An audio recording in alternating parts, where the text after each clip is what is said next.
Hello viewers, welcome to English Honors classes. My name is Ashutosh Dutt Mishra, and in this particular video we are going to continue our series on the previous year questions for UGC NET.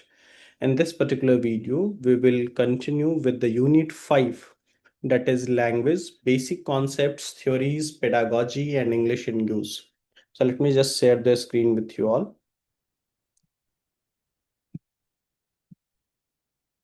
I hope the screen is clearly visible.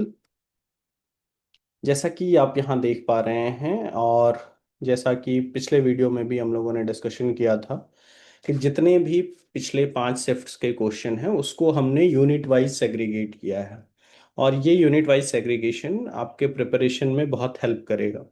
तो unit 5 में total 35 to 36 questions हैं। उन सारे questions को ना हम सिर्फ discuss करेंगे बल्कि किस अप्रोच से उन क्वेश्चन को आपको भी अगर आप पीवाई क्यूज लगा रहे हैं या पीवाई क्यूज सॉल्व कर रहे हैं तो किस अप्रोच के साथ आपको उन क्वेश्चन को पढ़ना चाहिए, देखना चाहिए, ये भी हम इस वीडियो में डिस्कस करने वाले हैं। So let's begin the session. जो पहला क्वेश्चन है कि who wrote the book the history of European language, ये अगस्त 2024 में शिफ्ट में आया था and it's a very simple, direct और फैक्चुअल क्वेश्चन। तो ये बुक जो है it is written by Alexander Murray. जो बेसिक इंफॉर्मेशन आपको इस बुक के बारे में होनी चाहिए वो ये कि it is a book written in or published in the year 1823। ये सारे इंफॉर्मेशन होने ही चाहिए। तो this book was published in the year 1823। Alexander Murray की ये जो this book was published in the year 1823। और एक दो जानकारी जो और जैसे आपको विलियम जोन्स के बारे में होनी चाहिए कि he is known for translating Abhijnana Shakuntalam. तो ये बिल्कुल आपको याद रखना है कि he was known for translating Abhijnana Shakuntalam.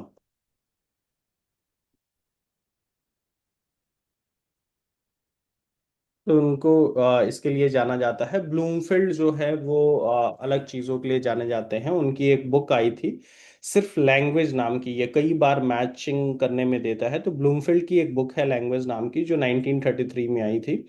और Bloomfield is known for establishing American structuralism.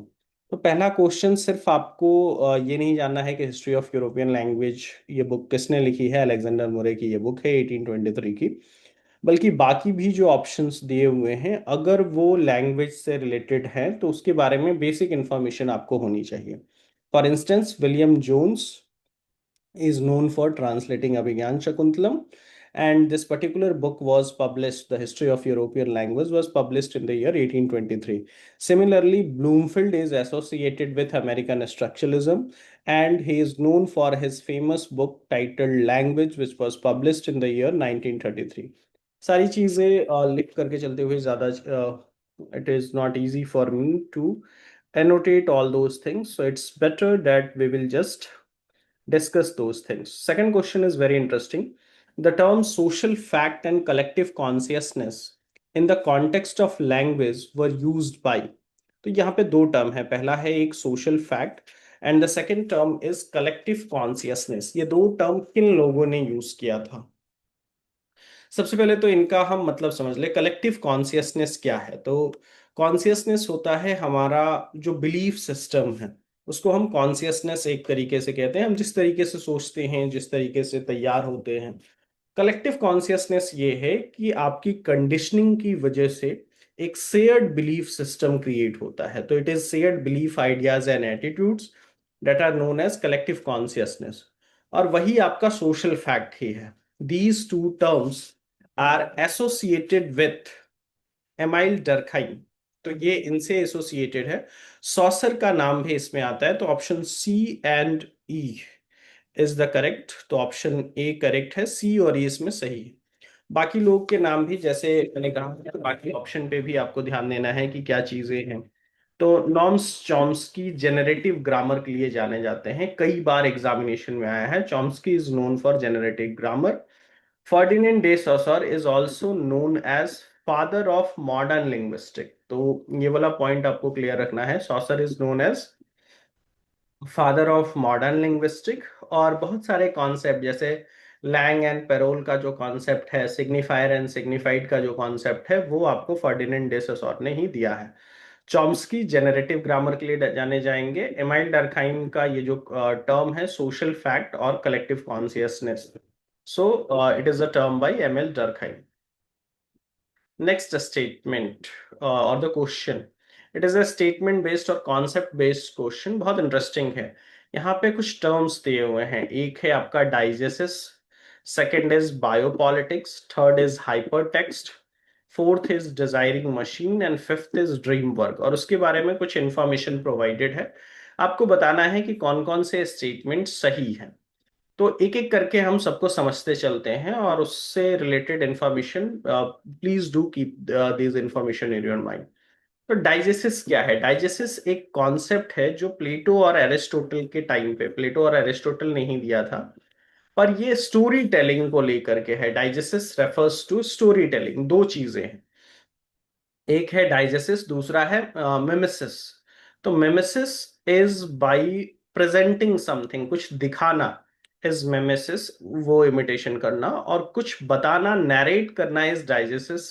तो narrate or story telling to show something is mimesis, and to tell something is diegesis. तो ये टर्म प्लेटो मीन स्टेटमेंट, इसका मतलब स्टेटमेंट नहीं है, ये Aristotle और प्लेटो के द्वारा ही दिया गया था। तो स्टेटमेंट और नरेशन दो अलग अलग नहीं है। प्लेटो और एरिस्टोटल दोनों ने इस टर्म को स्टोरी टेलिंग के रेफरेंस में यूज किया है। तो diegesis and mimesis, do remember these terms. फिर माइकल फूको का एक टर्म है biopolitics. What does the word biopolitics refers? Bio is life, तो पॉलिटिक्स ओवर लाइफ एक ऐसा कॉन्सेप्ट जिसमें यह बताया गया कि गवर्नमेंट जो है वो पूरे लाइफ को ही कंट्रोल करेगी। जैसे बर्थ रेट वगैरह जो है वो कंट्रोल किए जाएंगे, तो birth rate is being controlled by the government. उसके अलावा भी बहुत सारी चीजें जो है वो गवर्नमेंट ही कंट्रोल करेगी। तो लाइफ से रिलेटेड बहुत सारी चीजें, रिप्रोडक्शन कितना होगा, बर्थ रेट क्या रहेंगे, और डेथ से रिलेटेड ये सारी चीजें सरकार जब कंट्रोल करने लगी, that concept is known as biopolitics. And this concept is given by Michel Foucault. ये पूरी तरीके से सही है। और ये फुको ने इस टर्म को पॉपुलराइज किया है, but it was a term by Rudolf Kjellen, ये नाम याद रखिए। तो पर ये कौन ये सेकंड ऑप्शन जो है वो सही है। Third is hyper text. जो लोग भी कंप्यूटर बैकग्राउंड के हैं या आईसीटी वाला जो पार्ट है, उसमें हम लोग ये समझते हैं कि हाइपर टेक्स्ट क्या होता है। या जैसे आप एचटीटीपी का फुल फॉर्म की बात करो, तो hyper text transfer protocol. Hyper text वो है जब आप किसी वेबसाइट पे जाते हैं, सपोज दैट ये अगर आप किसी वेबसाइट पे देख रहे हो और किसी एक पर्टिकुलर पार्ट को इस तरीके से वो लिंक क्रिएट कर दिया जाए कि वो क्लिकेबल लिंक हो, तो that text is hyper text, जो आपको किसी दूसरे वेब पेज पे रिडायरेक्ट कर देगा। ये तो इंटरनेट की दुनिया या कंप्यूटर की दुनिया में हाइपरटेक्स्ट का ये मतलब होता है। पर in the term of literature it is refers to a second degree literature made up of works which allude to derive from hypertext. तो ये सेंस सही है, हाइपरटेक्स्ट वाला जो है वो सेकेंड डिग्री लिटरेचर ही है। ये बात आपको बहुत क्लियरली जो है वो पता होनी चाहिए कि hypertext simply second degree literature. Text become non linear, तो एक टेक्स्ट से दूसरे टेक्स्ट पे आप मूव करते हो। And it is a concept given bye Theodore Nelson, ये नाम Theodore Nelson coined this term hypertext. Desiring machine क्या है? What is desiring machine? Is a concept introduced by Antonio Gramsci? नहीं, desiring machine is not a concept given by Antonio Gramsci. Antonio Gramsci का नाम जब भी आएगा तो आप कल्चरल स्टडीज में कॉन्सेप्ट होता है हेजिमनी का, उसमें आप इनका नाम यूज करेंगे। तो Antonio Gramsci has given the concept of hegemony. Cultural hegemony की बात होती है जब कोई एक ग्रुप जो है वो अपने आप को सुपीरियर स्टैब्लिश करना चाहे, तो डेट इज हेजिमनी। और बाकी ग्रुप्स को, बाकी सोसाइटी के सेक्ट्स को इंफीरियर साबित करना चाहे, डेट इज हेजीमनी। तो कल्चरल हेजीमनी एस्टैब्लिश करना, तो hegemony is a concept given by Antonio Gramsci. Desiring machine का कॉन्सेप्ट जो है वो गिलेस डिल्यूजे और फेलिक्स गुटारी द्वारा दिया गया है। तो desiring machine is not a concept by Antonio Gramsci. फिर next question is dream work. Dream work is a psychoanalytical, to describe the mechanism that transforms raw material of a dream to its manifest content. तो dream work एक psycho analytical term है, Sigmund Freud का concept है, बहुत simple सा concept है। और basically ये कि हमारे ड्रीम जो है हमारे सब कॉन्शियस और अनकॉन्शियस हिस्से का पार्ट ही होते हैं। सिगमंड फ्रॉइड ने इसको बताया है। डिजायरिंग मशीन होता क्या है ये भी थोड़ा सा समझ लेते हैं। डिजायरिंग मशीन का जो सिंपल सा कॉन्सेप्ट है वो एंटी ओडिपस कॉम्प्लेक्स है। ये ऐसा नहीं है कि हम जो भी सपने में देख रहे हैं या जो भी हमारे वांट्स हैं वो रिप्रेस्ड इमोशन है, ऐसा नहीं है। बल्कि means they are productive, they are not based on lack कि वो चीज हमारे पास नहीं है इसलिए हम उसको पाना चाहते हैं, ऐसा नहीं है। तो designing machine is a concept by Felix Guattari, ये याद रख, Gilles Deleuze and Felix Guattari. And this concept is anti Oedipus और against the concept of Sigmund Freud. Designing machine का कि जो भी हमारे विशेस है ना, सिगमंड फ्रॉइड ने क्लियरली कहा कि आप जो कुछ भी चाहते हैं वो इसलिए चाहते हैं क्योंकि वो आपके पास नहीं है। तो वी डिजायर बिकॉज मतलब our desires are based on because we lack something, कि वो हमारे पास नहीं है इसलिए हम वो चाहते हैं। डिजायरिंग मशीन का कॉन्सेप्ट कहता है ऐसा नहीं है, our desires are productive and not not based on lack. तो ये चीज याद रखिएगा कि डिजायरिंग मशीन एंटी ऑडिपस है, सिगमंड फ्रॉइड के अगेंस्ट का कॉन्सेप्ट है। तो कौन कौन से सही हो गए? डाइजेसिस वाला गलत है। फूको का टर्म बायोपॉलिटिक्स जो गवर्नमेंट रेशनलाइज द प्रॉब्लम्स, ये सही है। B is correct, C is also correct, hypertext is a term that refers to second degree literature. And E is correct because designing machine is not a concept by Antonio Gramsci, it's a concept by Gilles Deleuze and Felix Guattari. Next question, which statement among the following rightly defined an invective? Invective का मतलब क्या होता है? Basically किसी के बारे में भी भला बुरा कहना, आपको उसको नीचा दिखाने के पर्पज से कुछ ऐसा कहना। तो invective is a literary term which basically refers to denunciatory, abusive और विटुपरेटिव स्पीच और राइटिंग। तो कोई भी ऐसी चीज जो डेनंसिएटरी हो, एब्यूजिव हो, विटुपरेटिव हो, किसी को नीचा दिखाने के पर्पज से अगर कुछ कहा जा रहा है तो डेट इज नोन एज इन्वेक्टिव। तो ये सेम ही चीज है which is basically harsh verbal attack. तो पहला ऑप्शन ही सही हो जाएगा क्वेश्चन नंबर 4 में। तो harsh verbal attack is known as invective. ऐसे कुछ टर्म्स डायरेक्टली एग्जामिनेशन में खूब आते हैं, do have knowledge about them. और पिछले कुछ एग्जाम से, जैसे अगर दिसंबर 2025 की बात की जाए या जून वाला जो सेशन था, इसमें लिंग्विस्टिक के क्वेश्चंस ठीक ठाक थे। Now the next question, which of the following statement are correct about voiced and voiceless sound? सबसे पहले हम ये समझेंगे कि वॉइस साउंड क्या होता है और वॉइसलेस साउंड क्या होता है। तो जो भी हमारा वोकल कॉर्ड है, अगर वोकल कॉर्ड वाइब्रेट कर रहा है तो that sound is known as voiced sound. And if the vocal cords do not vibrate it means the sound is voiceless. ये सिंपल सा कॉन्सेप्ट। वॉइस्ड, वोकल कॉर्ड वाइब्रेशन हो रहा है तो वॉइस्ड है, वोकल कॉर्ड वाइब्रेट नहीं कर रहे हैं तो वो वॉइसलेस साउंड है। अब यहाँ पे कुछ स्टेटमेंट्स दिए हुए हैं। All the 20 vowel sounds of English are voiced, ये सही स्टेटमेंट है। जो लोग भी नए हैं अगर लिंग्विस्टिक्स से रिलेटेड इंफॉर्मेशन में, उनको ये लग सकता है कि 20 वॉवेल्स कहाँ से आ गए। तो बिल्कुल वॉवेल 5 ही होते हैं, बट यहाँ पे जो 20 वॉवेल्स का कॉन्सेप्ट है वो 8 + 12, 8 + 12, 8 जो है वो डिप्थोंग्स हैं और 12 जो है वो आपका मोनोप्थोंग्स हैं। मतलब वैसे वॉवेल्स जो साउंड जो प्रोड्यूस्ड होते हैं वह 20 अलग अलग टाइप के। तो वॉवेल भले ही 5 है पर वॉवेल साउंड जो है वो 20 है। और 8 + 12 का कॉन्सेप्ट है, ये क्लियरली मान के चलिए। 8 is something which is diphthongs, I am just writing it for you, diphthongs. And 12 is monophthongs, mono is single.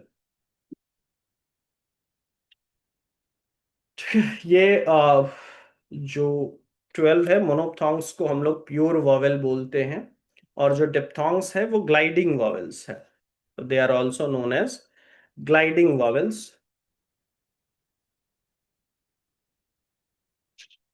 Gliding vowels. And monophthongs is known as pure vowels. ये चीजें ध्यान रखिएगा। कई बार एग्जामिनेशन में ऐसे भी क्वेश्चन आ सकते हैं कि प्योर वोवेल साउंड कितने हैं। और ये चीज फोनेटिक्स पे आधारित है, ये साउंड सिस्टम पे बेस्ड है।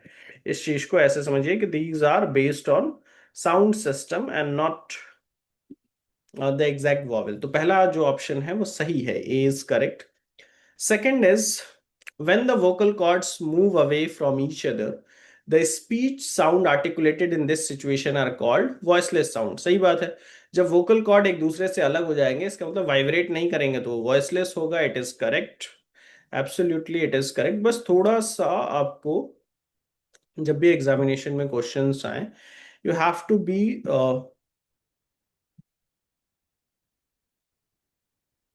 Very sincere while answering those questions. तो थोड़ा सा आप आसानी से अगर थोड़ा सिंसियर होकर के उस क्वेश्चंस को थोड़ा पढ़ेंगे तो चीज़ें आसान हो जाती हैं, इतनी मुश्किल नहीं है। सिर्फ बेसिक सा कॉन्सेप्ट वॉइस्ड, अगर वाइब्रेट हो रहा है तो वॉइस्ड है, वाइब्रेट नहीं हो रहा है तो वॉइसलेस है। Next is the rapid opening and closing of the vocal cords is called the vibration of the vocal cord and the sound produced in this vibration is called voiceless sound. ऐसा कैसे कहा जा सकता है? जब rapid opening and closing को आप vibration कह रहे हो और जो साउंड प्रोड्यूस हो रहा है वो वॉइसलेस हो जाएगा? बिल्कुल नहीं। जब वाइब्रेशन हो रहा है तो वो वॉइस्ड है, तो ये गलत हो गया। 15 out of 24 consonant of English are voiced, ये भी सही है।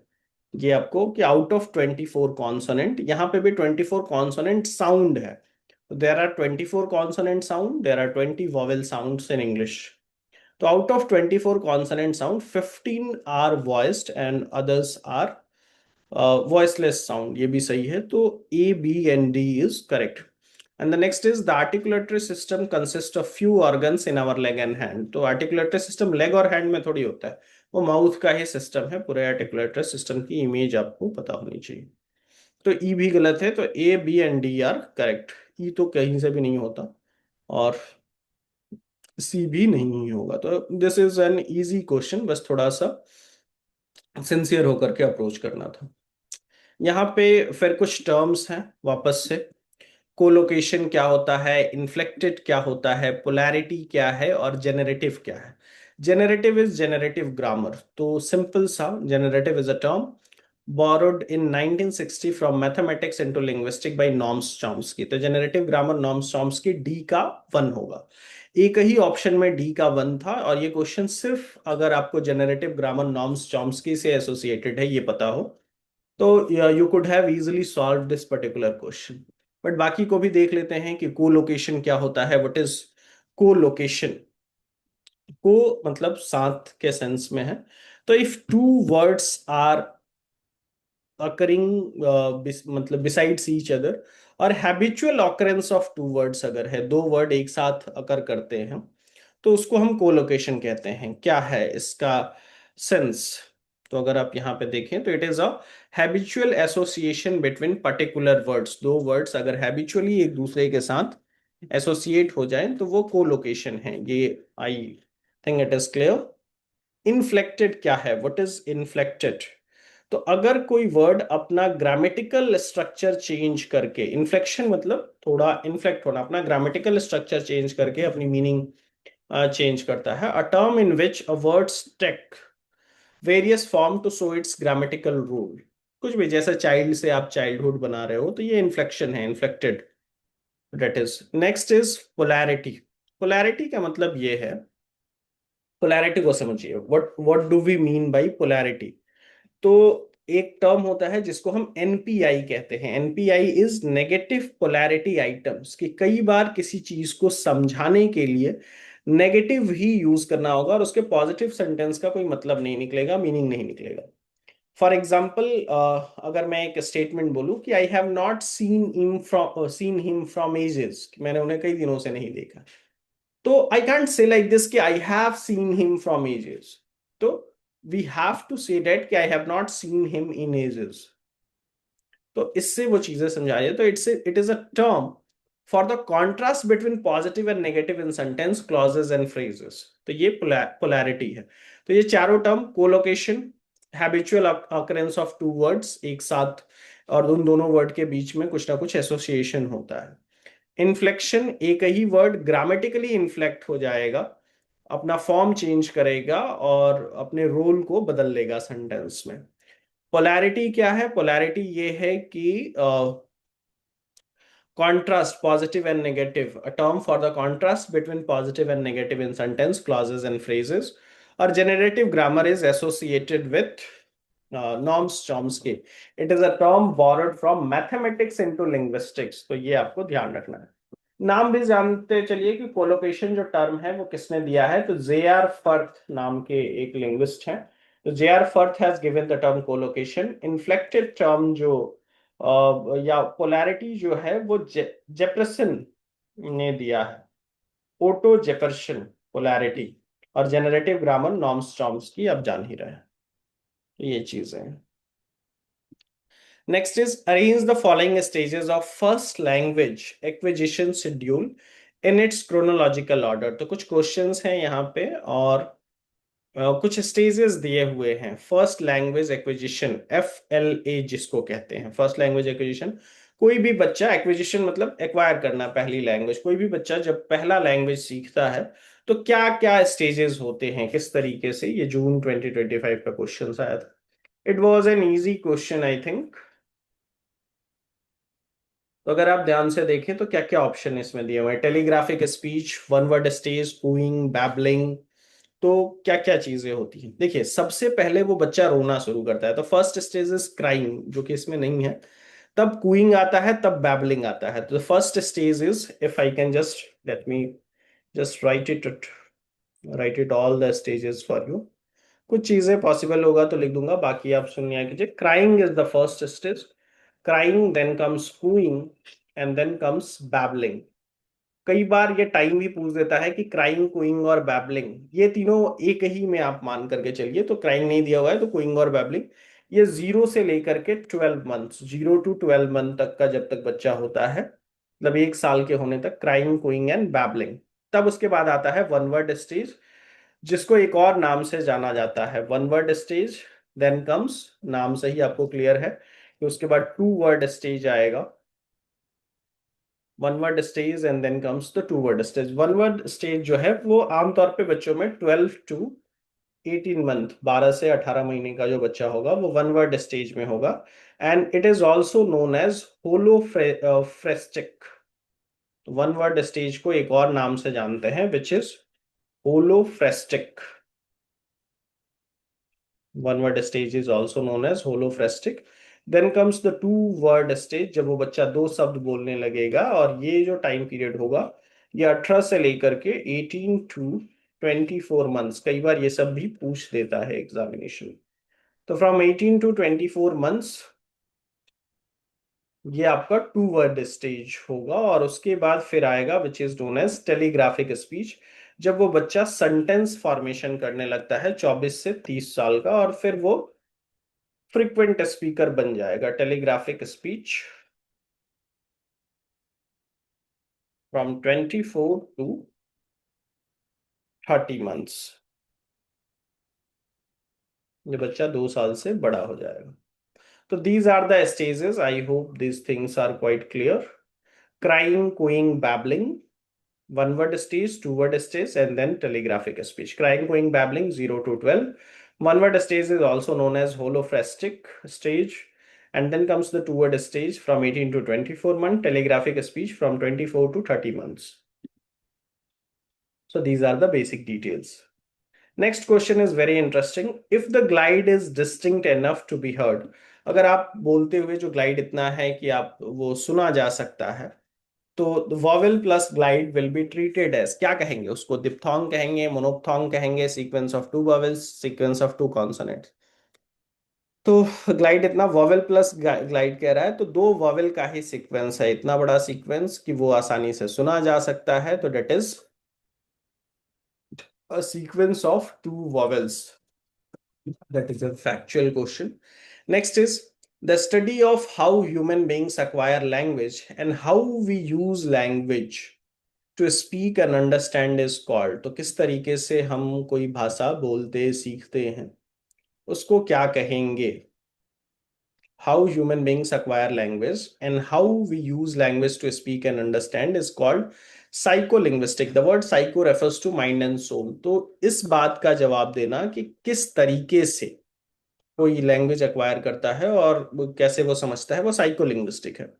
पर बाकी भी जो ऑप्शन है उसको हम समझ लेते हैं। थियोरेटिकल लिंग्विस्टिक क्या है?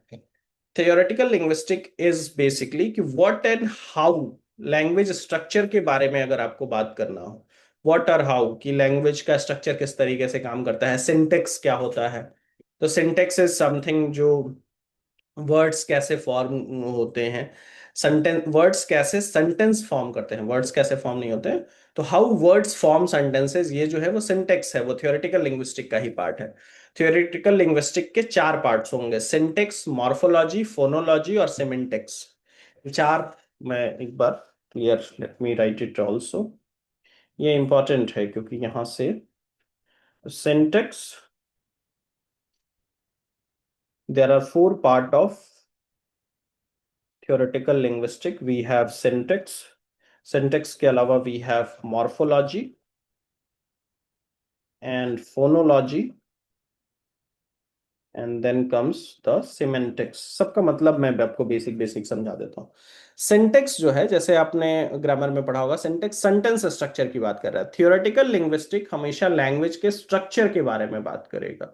तो जो थियोरेटिकल की लैंग्वेज का structures, what and how of language structure. तो सिंटेक्स, वर्ड से सेंटेंस कैसे बनते हैं इस बारे में बात, स्ट्रक्चर्स की बात। मॉर्फोलॉजी, मॉर्फीम वर्ड को कहते हैं, स्मॉलेस्ट यूनिट ऑफ लैंग्वेज जो है वो मॉर्फीम ही है। तो एक कोई वर्ड जो पर्टिकुलर वर्ड का अगर पार्ट भी उसका मीनिंग है तो वो मॉर्फीम है। मॉर्फोलॉजी बात करेगा इंटरनल स्ट्रक्चर ऑफ वर्ड्स के, सिंटेक्स सेंटेंस के बारे में। Morphology talks about the internal structure of words. And what is phonology? The word phone refers to sound. तो phonology is basically the sound system in any language. And what is semantics? Semantics is the study of meaning। तो semantics जो है वो meaning से associated है। तो these are, और ये सारे है क्या, what is theoretical linguistic, socio linguistic, applied linguistic और साइको लिंग्विस्टिक, ये चारों जो है these are the modern branches of linguistic. तो ये चार ब्रांचेस है। सोशियो लिंग्विस्टिक क्या है? समाज में, सोसाइटी प्लस लिंग्विस्टिक, समाज में कोई भाषा किस तरीके से इस्तेमाल की जाती है, इसका जो स्टडी है उसको हम सोशियो लिंग्विस्टिक कहते हैं। तो relationship between society and language is socio linguistic. Applied linguistic क्या है? तो जो practical use of language learning है, जैसे आप लैंग्वेज टीचिंग जो है, अगर कोई कम्युनिकेशन जो है, इंग्लिश लैंग्वेज टीचिंग की बात की जाए, या TEFL आपने सुना होगा, teaching English as a foreign language, या TESOL, teaching English as a second official language. तो ये सब जो है ये अप्लाइड लिंग्विस्टिक है, तो practical approaches of language. I hope the things are quite clear. तो देखिए, PYQ अप्रोच करने का यही तरीका है, सारे ऑप्शंस के बारे में भी जानकारी रखिए और इस तरीके से choose the correct statements regarding scope of linguistic from the following. तो क्या स्कोप है लिंग्विस्टिक का? पहला, to describe and trace the history of all observable language. तो जितने भी लैंग्वेज को ऑब्जर्व किया जा सकता है उसकी हिस्ट्री को ऑब्जर्व करना, ये लिंग्विस्टिक का स्कोप है। तो definitely it is to determine the forces that are permanently and universally at work in all languages. This is definitely to study manifestation of civilized human speech only. सिर्फ human speech और civilized human speech की बात करना only, जैसे यही कर, ये linguistic नहीं करता है। वो भी हम सिर्फ ह्यूमन स्पीच की बात नहीं करते और सिर्फ सिविलाइज्ड ह्यूमन स्पीच की तो बात ऐसे नहीं करते। ऐसा नहीं कि जो डायलेक्ट्स हैं, जो रीजनल डायलेक्ट्स हैं, या वो जो ट्राइबल डायलेक्ट्स हैं, उस पे भी स्कोप ऑफ लिंग्विस्टिक करता है, तो इसलिए ऑप्शन गलत हो जाएगा। To consider only correct speech and flowery language, ये भी गलत हो जाएगा, सिर्फ करेक्ट स्पीच और फ्लावरी लैंग्वेज की बात नहीं करती है। To delimit and define itself, तो ये भी सही है। तो अपने आप को डिलिमिट और डिफाइन करने वाला, तो A, B and E are the correct option.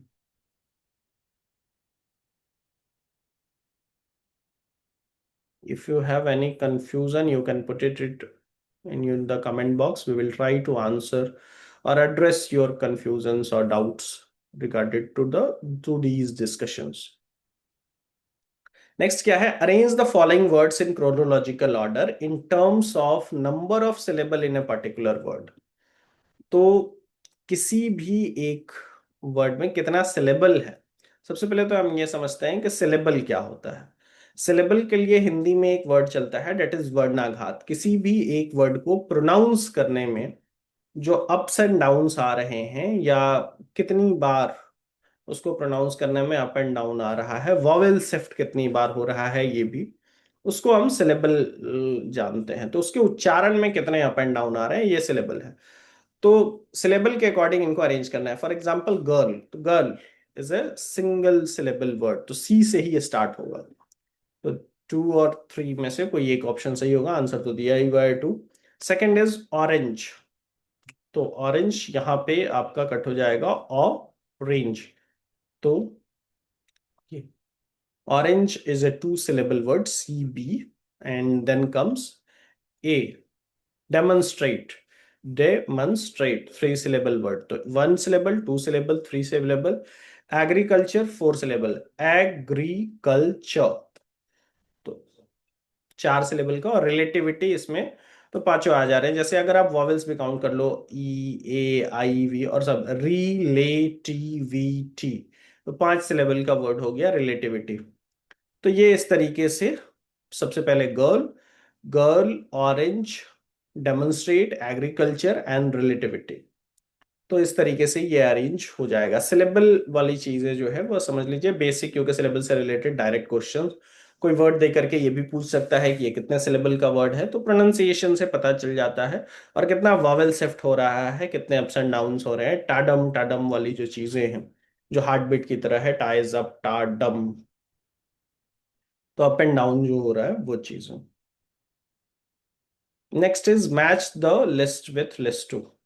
यहाँ पे भी चार कॉन्सेप्ट देखिए। क्वेश्चन कैसे है, लोग बोलते हैं पीवाई क्यों रिपीट नहीं होते, अगस्त 24 का ही क्वेश्चन। एपिग्राम क्या है, एपिगोन क्या है, डाइजेसिस क्या है, और एलिसन क्या है। डाइजेसिस से रिलेटेड एक क्वेश्चन, पहला ही क्वेश्चन था, आई होप यू रिमेम्बर। डाइजेसिस मैंने बताया कि ये आपको एरिस्टोटल और प्लेटो से रिलेटेड टर्म है, और उसमें उन्होंने स्टोरी टेलिंग की बात की थी, नरेशन की बात की थी। तो it is a term used in modern narratology to designate the narrate events as level distinct from that of narration. तो that is the diegesis। तो सी का फोर होगा, और एक ही ऑप्शन है जिसमें सी का फोर है, तो ऑप्शन डी इज करेक्ट। तो सिर्फ डाइजेसिस से ही बन गया ये। बाकी अगर आपको नहीं भी पता है तो कई बार ऐसे एलिमिनेशन भी जो है वो काम आते हैं, तो you can use this elimination. Next is epigram. Epigram क्या है, what is what we call an epigram। Epigram किसको कहते हैं, एपिगॉन क्या है, और एलिजन क्या है। एलिजन तो एलिमिनेट कर देना, basically it is the slurring और suppression of a vowel sound और सिलेबल। किसी भी वर्ड से अगर किसी साउंड और सिलेबल को आप सरप्रेस कर दे रहे हो, और जैसे I am going somewhere, I am gonna do something, I want something, I wanna something, तो वॉन्ट का वना कर देना, गोइंग टू का गोना, जो इस तरीके से लोग बोलते हैं कि I am going to Delhi, ये कहना है कि I am gonna Delhi next week. तो ये जो है वो एलिजन है। Elision is basically the slurring और suppression of a vowel sound और सिलेबल। स्पोकन में ये इस्तेमाल होता है, तो एलिजन याद रखिएगा। एपिग्राम क्या है, what is epigram. Epigram is a short witty poem, और शॉर्ट विटी थॉट थॉट भी कई बार बहुत ऐसा जो पैराडॉक्सिकल भी हो। जैसे ऑस्कर वाइल्ड का एक बहुत पॉपुलर स्टेटमेंट है, आई कई बार डायरेक्ट कोटेशन भी पूछते हैं कि I can resist anything except temptation. ये पैराडॉक्सिकल भी है, तो ये भी एक एपिग्राम का एग्जाम्पल है। एपिगन क्या है, एपिगन इज बेसिकली, जो जो एक बच गया आपका, एपिगन आर द इंफीरियर और derivative follower of A more distinguish right, नहीं राइटर। तो कोई भी ऐसा जो पॉपुलर राइटर है, उसके जो इंफीरियर और डेरिवेटिव फॉलोअर्स हैं, उनको हम एपिग एपिगन कहते हैं। तो epigram is clear, epigon is clear. Epigon is follower. Epigram is a short, witty poem. Diegesis, storytelling, narration, Plato or Aristotle से related. Elision is the suppression of or omission of a vowel sound or syllable. Going to का गौना कर देना, want to का wanna कर देना, ये सारी चीजें हैं। तो next question is match the list one with list two. यहाँ पे कुछ टर्म्स दिए हुए हैं, जैसे portmanteau word. Portmanteau is very famous. Portmanteau word उसको जैसे ब्लेंडिंग, दो वर्ड को, दो डिफरेंट वर्ड को मिला करके एक नया वर्ड क्रिएट कर देना। For example, breakfast plus lunch is brunch, global plus local is Glocal. तो ऐसे जो वर्ड्स क्रिएट किए जाते हैं वो पोर्टमैन्ट्यू वर्ड उनको बोलते हैं। तो पोर्टमैन्ट्यू वर्ड इज ब्लेंडिंग, इसका दूसरा नाम जो है वो ब्लेंडिंग भी है। तो a new word is formed by blending the sound of two words. Next is philology. What is philology? Philology is something that is the study of the historical development of a language. तो ये जो यहाँ पे option दिया हुआ था वो philology का ही था। Let me ये the study of the historical development of language over time is known as philology. Next is what is फैटिक language, और फैंटम वर्ड क्या है? फैटिक language is the small talk और सोशल ग्रूमिंग जो होता है वो फैटिक लैंग्वेज है। तो it is basically used for establishing the atmosphere and the communication of feeling rather than of ideas. Phantom word क्या है? फैंटम वर्ड वो वर्ड जो जिसको घोस्टिंग भी कहते हैं। तो a word that exists through the error of scribe, printer, or lexicographer. Who is a lexicographer? Lexicographer is a person who edits dictionary। तो उसकी गलती से अगर कोई वर्ड प्रचलन में आ गया, एरर ऑफ स्क्राइब की वजह से, प्रिंटर पे जो एरर, तो that word is known as phantom word. Phantom word को का एक और नाम चलता है, इट इज घोस्ट वर्ड। ये चारों टर्म्स याद रख लीजिएगा, philology, फैटिक language, Phantom word. फैटिक language क्या है? Small talk used for establishing atmosphere and communication of feeling rather than of ideas। Or a word formed by combining two or more words is blending or portmanteau, or a word that exists through the error of a scribe, printer, or lexicographer। ये आपका faint. Which statement among the following rightly define an epithet? तो epithet क्या होता है? epithet भी उपाधि ही होती है। तो an adjective or phrase that condemns the protagonist of a story or novel, और the adjective or phrase that use to define a characteristic quality or attribute. तो नेगेटिव सेंस में नहीं है। नेगेटिव सेंस में पहले वाला था जो हम लोगों ने देखा, एक और question, I hope you all remember. एक let me just show it to you.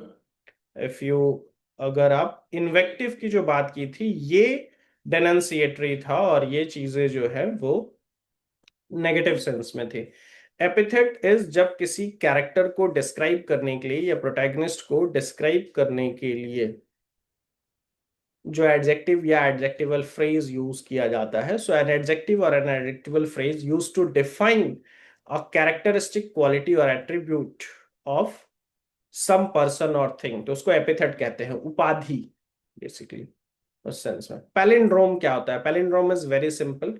कोई भी ऐसा वर्ड जिसको उल्टा सीधा आप एक समान पढ़ सको वो पैलिंड्रोम है। फॉर एग्जांपल, मलयालम जैसे हिंदी में बोला जाता था, तो इधर से भी पढ़ रहे हैं तो मलयालम है, उधर से भी। या बोरो और रॉब, उसको अगर आप दोनों तरफ से पढ़ें तो that is palindrome. Let me just write it for you. जैसे borrow or rob, this is a fine example of palindrome. अगर आप इधर से भी पढ़ते हैं तो BORROW, फिर बोरो और ORROB, और इधर से भी आप बोरो और रॉब, तो दोनों तरफ से ये एक ही जैसा है, तो that is known as palindrome. Palindrome is a word और sentence which reads the same both ways. दोनों तरफ से पढ़ने पे अगर एक ही तरीके का वो हो तो उसको हम पैलिंड्रोम कहेंगे। तो that is word palindrome is. Palindrome पता होना चाहिए। Just wait a minute.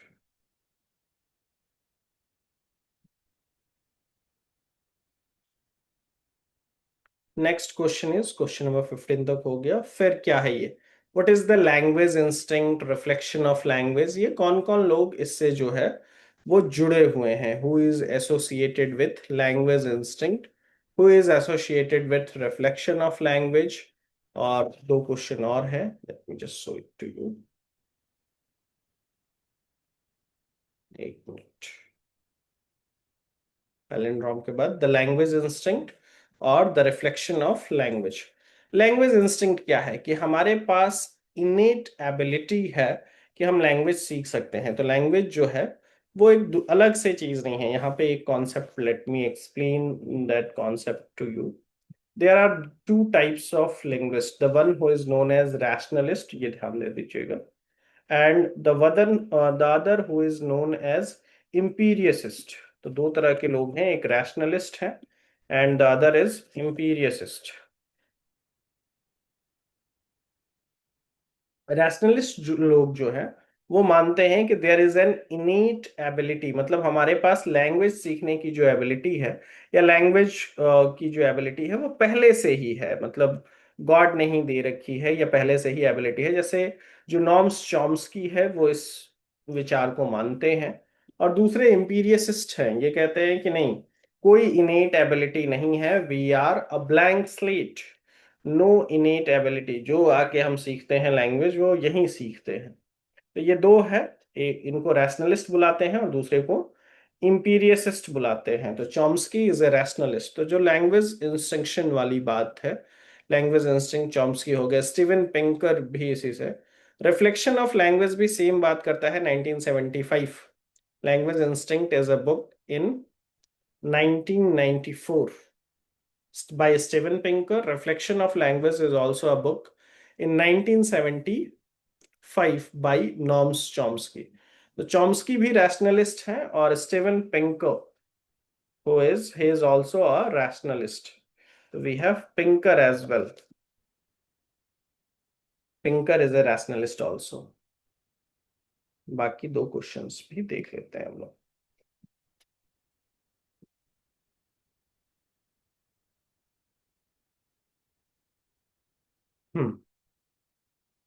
Let me just show it to you. Variety of language, a specialized function in a multilingual, or existence of a common variety of language people from different origin. तो ये दो concept है, variety of language serving as a specialized function in a multilingual approach. तो ये diglossia है। तो जो it is a variety of language serving a specialized function in multilingual, और अगला जो है existence of a common variety जो है वो क्रियोल या क्रियोलाइजेशन है। क्रियोल ही आगे चल करके वो चीजें बनता है, तो इसको देख लेंगे आप लोग। Next is Wittgenstein's statement, limit of language defines limit of thought. जितनी भाषा आप जानते हैं, जितना आप जानते हैं, ये अगस्त 24 का है, आपके विचार को वो रेस्ट्रिक्ट कर देता है, उतना ही आप समझ। क्या मतलब है इस बात का? इनके स्टेटमेंट्स बहुत पॉपुलर हैं। विट तो इनके जो स्टेटमेंट्स हैं they are very popular. For example, what can be shown can not be said, जो दिखाया जा सकता है उसे कहा नहीं जाना चाहिए। क्या मतलब है इसका? Limit of language defines limit of thoughts. तो जितना आप जितने शब्द आप जानेंगे, जो आपकी वोकेबुलरी होगी, जो आपकी लैंग्वेज की अंडरस्टैंडिंग होगी, वही आपके थॉट्स की भी अंडरस्टैंडिंग होगी। आप उससे अपने मतलब अ पर्सन इज बेसिकली, जो कहा जाता है, slave of his own vocabulary. ये बात भी कही जाती है कि you are the slave of your own vocabulary. आप अपनी वोकेबुलरी, अपने लैंग्वेज के अंडरस्टैंडिंग से ज्यादा कभी सोच ही नहीं सकते। So in order to think greatly you must have a great vocabulary, और you must have a knowledge of better knowledge of the language. So the structure of language define its meaning, ये बात है, बिल्कुल है। Structure of language define it's meaning. Second is intended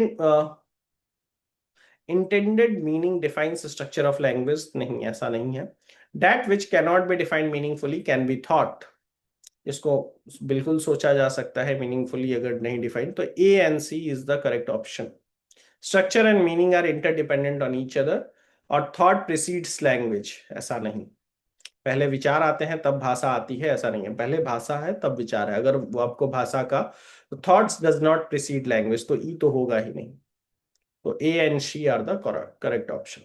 phonetics क्या है? What is phone? Is sound. तो production of speech sound is phonetics, and the transmission of speech sound is also phonetics. तो A and C is the correct option. Production of speech sound and transmission of speech sound. Phone word आप sound से associate कर लीजिएगा, और phonetics refers to production of speech sound and transmission of speech sound. Reception, pattern of speech sound, word formation तो होगा ही नहीं। ये सब डायरेक्ट फैक्चुअल क्वेश्चन है। International phonetic alphabet IPA was developed and formulated. ये कब डेवलप हुआ था? तो ये डायरेक्ट फैक्चुअल क्वेश्चन इन 1888 में ये जो है वो आपका फॉर्मुलेट हुआ था।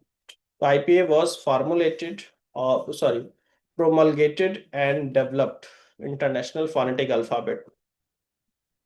वो जो हम लोग सोचते रहते हैं ना किसी वर्ड का प्रोनाउंसिएशन वही पर्टिकुलर क्यों होता है, तो ये डिसाइड करने का काम भी किस वर्ड का जो साउंड है वो कैसा है एग्जैक्टली, ये इंटरनेशनल फोनेटिक अल्फाबेट का ही है, विच वाज एस्टैब्लिश्ड और developed in the year 1888। Next question is very interesting, which is which of the following is an example of functional morpheme. कौन सा फंक्शनल मॉर्फीम है? सबसे पहले हम लोग यहाँ पे वैसे तो आंसर है एंड फंक्शनल मॉर्फीम है। फंक्शनल मॉर्फीम क्या क्या होता है? कोई भी जो कंजंक्शन है, जो आर्टिकल कंजंक्शन नहीं, जो हाँ कंजंक्शन, प्रीपोजिशन, प्रोनाउन और जो आर्टिकल है उसको हम फंक्शनल मॉर्फीम कहते हैं। अगर in future exam they might ask what is a functional morpheme, तो functional morpheme is basically article, preposition, conjunction and pronouns. So these are known as functional morpheme. Article, preposition, conjunction and pronoun, ये चारों चीज जो है इनको हम functional morpheme कहते हैं। मॉर्फीम क्या होता है? Morpheme is the smallest unit of language. और कोई भी वर्ड जिसका मीनिंग एग्जिस्ट कर रहा है वो मॉर्फीम एक तरीके से है। मॉर्फीम दो तरीके का, एक फ्री मॉर्फीम और दूसरा बाउंड मॉर्फीम होता है। और जो हमारा फंक्शनल मॉर्फीम है वो बाउंड, जैसे देखो फ्री मॉर्फीम और बाउंड मॉर्फीम, यहाँ पे जो ई आर और ईडी लगे हुए हैं, टीच, टीच में आपने ई आर लगा दिया, टीचर बन गया। ई आर का अकेले कोई मतलब नहीं है, that's why E R and ED are bound morpheme. इसको समझिएगा, मॉर्फीम दो तरीके के, एक फ्री मॉर्फीम और दूसरा बाउंड मॉर्फीम। फ्री मॉर्फीम का ही एक एग्जांपल है फंक्शनल मॉर्फीम, जिसमें ये सारे आते हैं। बाउंड मॉर्फीम का अकेले कोई मतलब नहीं होगा, और जो फ्री मॉर्फीम होगा उसका अकेले भी मीनिंग एग्जिस्ट करेगा। जैसे ए, एन और द का अकेले भी मीनिंग है, ए रेफर्स टू एक, एन भी एक है, द स्पेसिफिक बनाता है। प्रीपोजिशन में जो भी ऑन ऑफ है ये सब इनके अपने मीनिंग है। प्रोनाउंस ही, सी, इट, दे जो है इसके अपने मीनिंग्स हैं। तो फ्री मॉर्फीम का ही एक एग्जांपल है, मतलब एक पार्ट है फंक्शनल मॉर्फीम। और जो बाउंड मॉर्फीम होगा वो किसी वर्ड में ऐड होगा एज अ प्रीफिक्स और सफिक्स, और अकेले उसकी कोई मीनिंग नहीं होगी, जैसे ई आर और ED are bound morphemes. Next is the grammar translation method in English language teaching stresses on. तो ग्रामर ट्रांसलेशन ज्यादा फोकस एक्यूरेसी पे होता है कि जो भी आप बोल सुन रहे हैं वो कितना एक्यूरेट है। So the grammar translation method in English language stresses on accuracy rather than listening skill, fluency और appropriateness। तो fluency पे फोकस नहीं रहता है। आजकल जो कम्युनिकेशन ट्रेनिंग दी जाती है उसमें एक्यूरेसी की बजाय फ्लुएंसी पे फोकस होता है। तो जो इंग्लिश टीचिंग का जो मेथड है, GT method, which is the सबसे पुराना मेथड यही है, क्लासिकल मेथड एक तरीके से यही है। ग्रामर ट्रांसलेशन मेथड जिसमें फोकस जो है वो एक्यूरेसी पे है। नेक्स्ट, यहाँ पे फिर से कुछ टर्म्स हैं और उसके मीनिंग जो है वो एक्सप्लेन करने हैं। पहला है epistle, second is epigraph, third is epigram, epitaph और एपाइलिन। ये पांच टर्म्स जो है वो दिए हुए हैं। एपिस्टल रेफर्स टू लेटर्स, चिट्ठियां लिखने, इसलिए जो नॉवेल्स चिट्ठियों के फॉर्म में लिखी जाती हैं उनको हम एपिस्टलरी नॉवेल्स बोलते हैं। तो epistle is a literary genre in the form of letters, बिल्कुल सही बात है। करेक्ट स्टेटमेंट आइडेंटिफाई करना है तो ये इज करेक्ट। एपिग्राफ क्या है? Epigraph is an inscription on the funeral moment. No, तो किसी के फ्यूनरल पे वो जो साइन बोर्ड लगा होता है जिसपे कुछ लिखा जाता है वो एपिग्राफ नहीं बल्कि एपिटैफ होता है। तो एपिटैफ नाम की एक पोयम भी बहुत फेमस है, अगर जो लोग बिहार बोर्ड से 12th क्लास में वॉल्टर डेलामेर की एक पोयम है एपिटैफ। तो epitaph is basically the inscription on the tomb. It's basically a inscription on funeral moment, that is epitaph. Epigraph क्या होता है? What is epigraph? तो epigraph is a formal statement in the beginning of a literary work. किसी चीज की शुरुआत में। Prologue और एपिलॉग अलग चीज है, एपिग्राफ अलग है। एपिग्राफ शुरुआत में जो फॉर्मल स्टेटमेंट है, ये बस चेंज कर दिया है। एपिग्राफ वाली चीजें यहाँ पे लिखी गई है। Epigraph is a formal statement in the beginning of a literary work, and epitaph is basically an inscription on a funeral moment. Epigram क्या है? is a short pithy poem witty express, ये ऑलरेडी पहले भी आ चुका है। तो epigram is a short witty poem, और epyllion is a short poem in the metre of an epic poem, ये भी सही है। We have A, C and E are correct. Option number C is correct. ये question langue और parole से है। Identify the correct statement about langue and parole. Langue and parole किसका concept है? Ferdinand de सोसर, course in general linguistic, उसमें वो बात करते हैं इसके। और लैंग एंड पेरोल में बेसिकली क्या है? लैंग जो है वो सिस्टम है, जो लैंग्वेज का सिस्टम है, जो ग्रामर है वो ऑफ लैंग्वेज, वो लैंग है।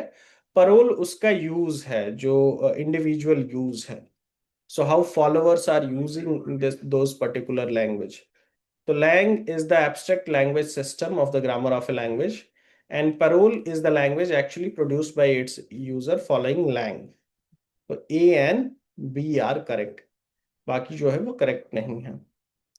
Who is the author of English in India, its present and future, published in the year 1964? याद रखिएगा, वी के गोकक। वी के गोकक जो है वो कैनेडियन राइटर हैं, और English in India, it's present and future, ये इसमें जाने जाते हैं। हालांकि ये क्वेश्चन जो है वो इंग्लिश इन इंडिया वाले पार्ट का ही माना जाएगा, rather than लिंग्विस्टिक। तो लेट मी जस्ट,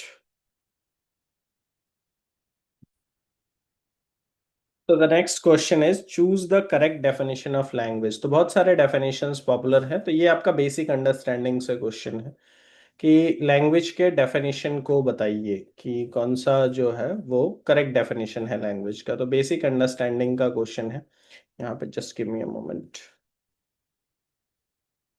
यहाँ पे कुछ डेफिनेशंस दिए हुए हैं, जैसे पहला ये कि language uses symbols that are primarily vocal but also may be visual, but its subfields are phonetics, phonology, writing system, और ऑर्थोग्राफी या नॉन वर्बल कम्युनिकेशन। सही बात है, पहला जो है वो सही है। Second is language is use for communication and its subfields are sentence processing, pragmatics, discourse analysis and conversation analysis. तो ये सारी चीजें हैं, A B and D. D is also correct. तो ये इन चीजों को देख लेंगे आप।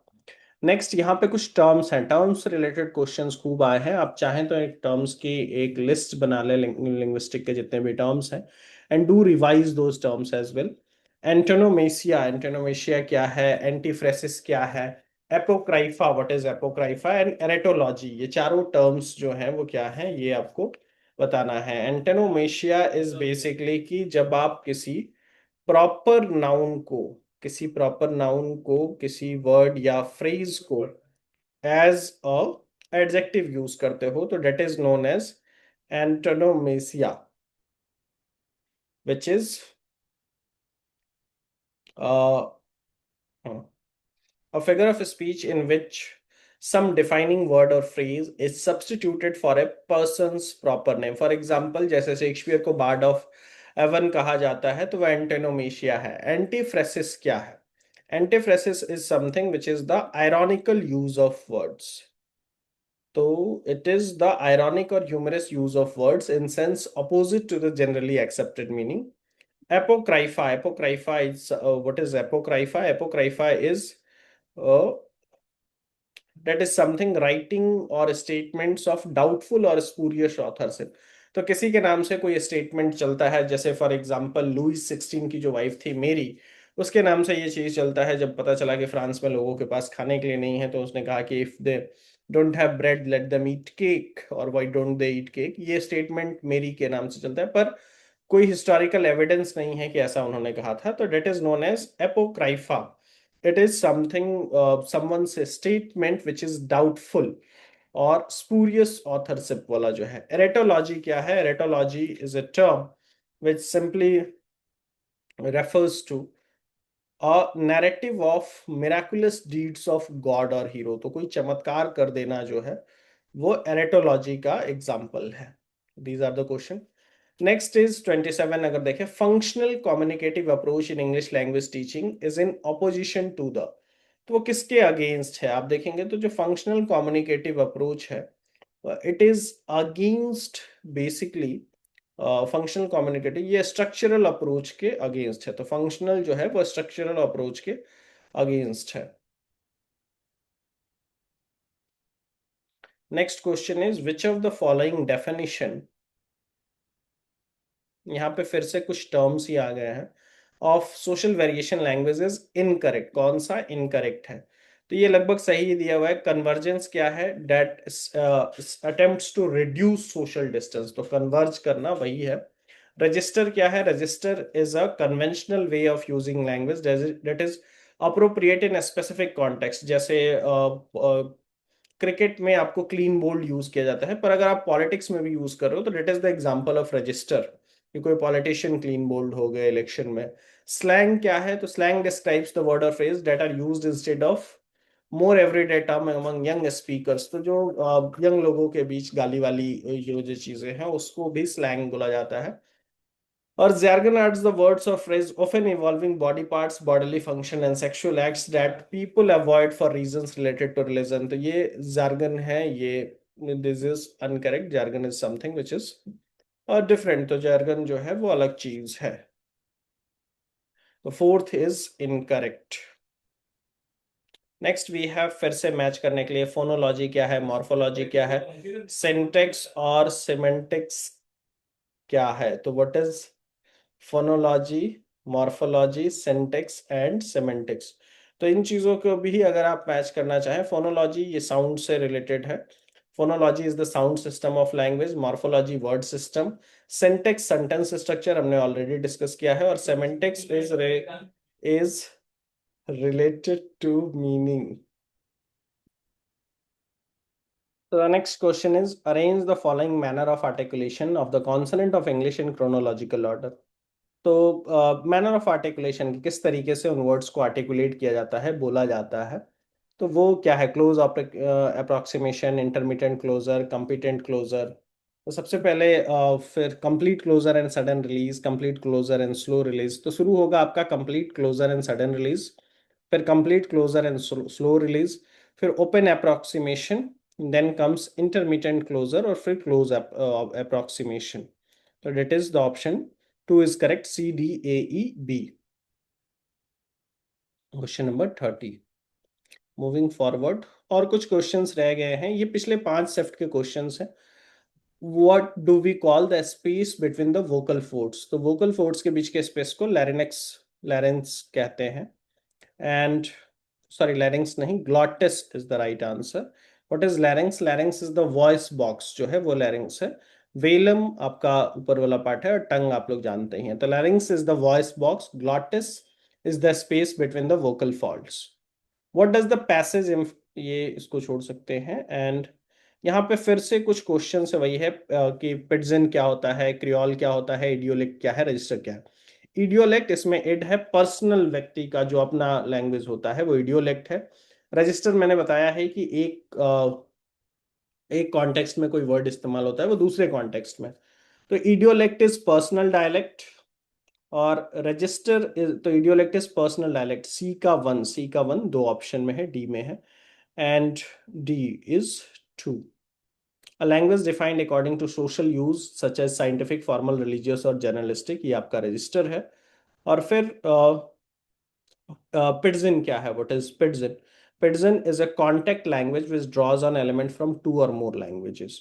और क्रियोल क्या है? Creole is a term relating to the people and language specially in the erstwhile colonial tropics and subtropics in the Americas, Africa and Indian Ocean and Oceania।